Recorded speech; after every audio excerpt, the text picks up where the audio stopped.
Assalamualaikum warahmatullahi wabarakatuh. Kita masuk ke pertemuan 11 ya. Kita hari ini akan bicara tentang operator aritmatik dan logika ya.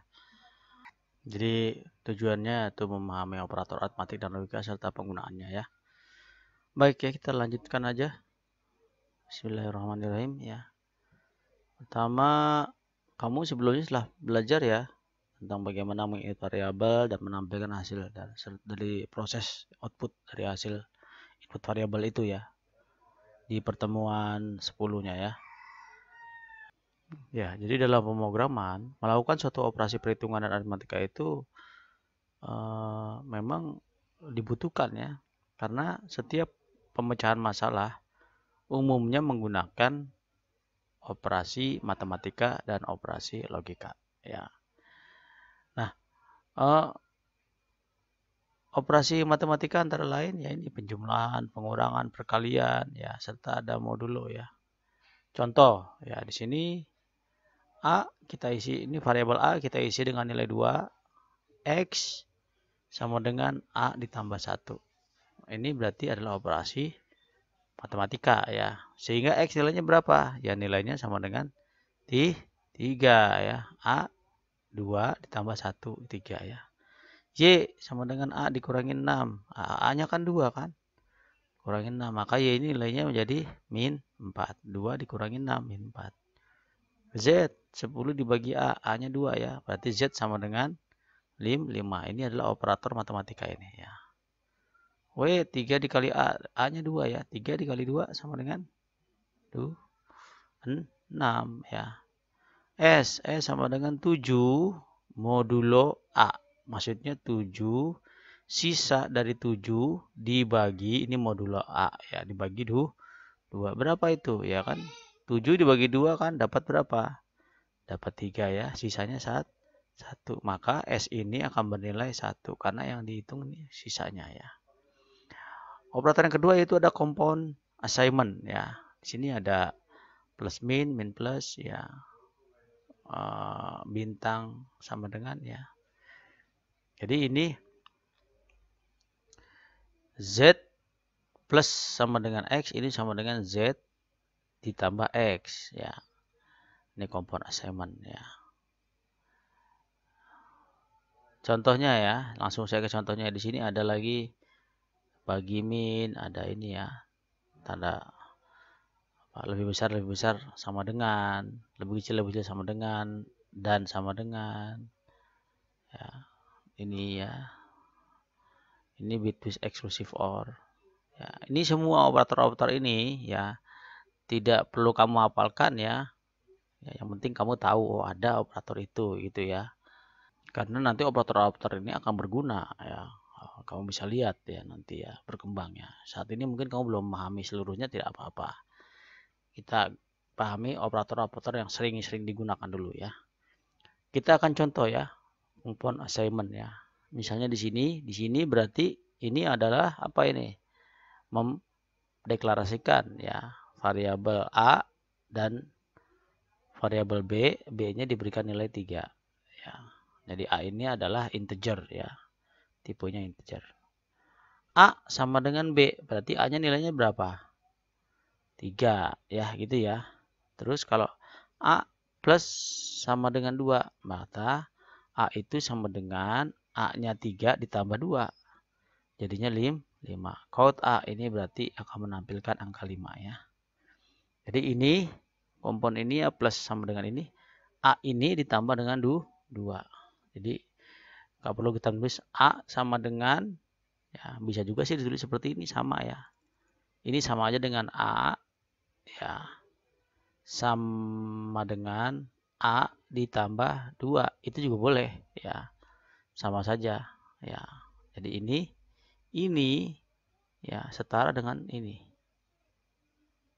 Nah, ya, jadi A tambah sama dengan 2 itu sama dengan A ditambah sama dengan A ditambah 2.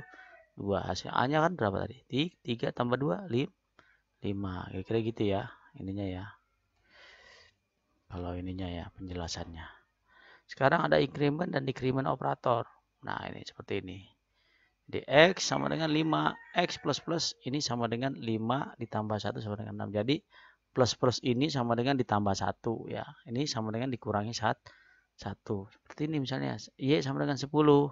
Y min min ini sama dengan y dikurangi 1 menjadi 9. Nanti ini sangat sering digunakan ya. Pada saat kita menggunakan loop ya atau perulangan, ini akan sering digunakan. Penting sekali ini. Nanti kamu akan tahulah ya. Sekarang sekedar tahu dulu ya fungsi-fungsinya. Selanjutnya ada relational comparison operator. Nah, ini biasanya untuk operasi logika nanti ya. Karena kita sering apabila ini sama dengan ini, apabila ini tidak sama dengan ini, apabila ini lebih dari ini, maka apabila ini kurang sama dengan dari ini, maka jadi ini adalah relation and comparison operator ya. Sini. Contoh ya. Nilai bernilai bulan. Artinya ini true false ya. 01 aja nilai ini hasilnya. Nilai sama dengan 3 lebih besar dari 2. 3 lebih besar dari 2 ini berarti comparison ya. Jadi apakah 3 lebih besar dari 2? Jawabannya adalah ya. Berarti nilai akan bernilai benar. True ya. Benar. Bisa juga bernilai 1 ya. Jadi gitu ya. Boleh true, boleh 1 istilahnya ya. Jadi angka dari benar, angka dari nilai ini di sini nilainya sama dengan 1 atau benar. Nilai sama dengan 2 lebih besar dari 3. Salah ya. Jadi nilai ini akan bernilai false atau 0. Nah, seperti itu ya. Gitu ya. Hasil akhirnya seperti ini ya. Sekarang logical operator ya. Ini ya. Nah, ini and, ada or, ada not ya. Tentunya di sini ada ada tabel ya, tabel kebenarannya ya. Untuk and itu tabel kebenarannya seperti apa, untuk or tabel kebenarannya seperti apa, not tabel kebenarannya seperti apa. Nanti ini akan kita perdalam lagi. Ini juga sangat penting ya. Saat ini mungkin sekedar tahu dulu lagi sekali lagi ya. Nanti di prakteknya kita akan coba ya. Sekarang percabangan atau conditional operator ya. Sebenarnya modul 3 kita sudah belajar tentang percabangannya, tapi di sini kita akan lebih pada script programnya. Jadi percabangan itu setiap proses berpikir pasti kita akan memilih kan, apakah ke sini atau ke situ. Ya, jika uangnya kurang maka tidak bisa. Jika uangnya lebih, jika uangnya cukup maka bisa membeli. Itu kan ada 2 ya, ada 2 pilihannya. Jika uangnya lebih besar maka akan ada kembalian. Jika uangnya tidak lebih besar maka tidak ada kembalian. Berarti akan ada 2 di sini pertanyaannya, gitu ya. Maka disebutnya itu namanya percabangan atau conditional formatting ya. Nah, jadi nama lain daripada percabangan atau conditional itu ada yang namanya control for, decision, struktur kondisi, struktur if dan lain sebagainya. Jadi punya nama banyak ya, padahal maksudnya itu juga. Nah, percabangan ini tadi sudah disampaikan ya. Ini yang membuat ya sebuah program itu bisa berpikir ya, bisa mengambil keputusan.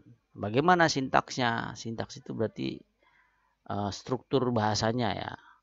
Jadi if buka kurung ya, setelah itu ini diisi dengan syaratnya, misalkan syaratnya lebih besar daripada X misalnya gitu ya. Nah, ini diisi juga then ya, maka jika syarat ini terpenuhi maka apa? Ini berarti nilai kalau syaratnya terpenuhi. Else ya, ini adalah nilai jika syaratnya tidak terpenuhi. Else ini artinya jika tidak ya. Seperti itu ya. Yang kedua adalah percabangan else ya. Atau percabangan switch case ya. Ini ya. Karena orang nyebutnya percabangan switch case ya. Nah, di sini strukturnya ya adalah switch, terus isi variabelnya apa, misalnya di sini X misalnya. Nah, kalau X-nya itu nilainya misalnya 10, maka jalankan ini. Kalau X-nya nilainya 3 lebih 30, maka jalankan ini. Nah, kalau tidak 10, tidak 30, maka jalankan yang ini. Jadi ini adalah percabangannya ada tiga ya. 1, 2, 3 kalau di sini. Berarti ada 3 kemungkinan ya outputnya ya. Kira-kira seperti itu ya. Silakan ini nanti ya dicatat di buku catatan ya. Apa yang sudah diterangkan. Dan kamu coba bisa menebak kira-kira ini outputnya apa ini ya. Coba kamu pelajari ini dan outputnya itu apa. Demikian mungkin ya penjelasan di pertemuan 11 ini. Kita akan lebih dalam lagi nanti di pertemuan 12. Karena pertemuan 12 itu nanti adalah prakteknya ya. Assalamualaikum warahmatullahi wabarakatuh.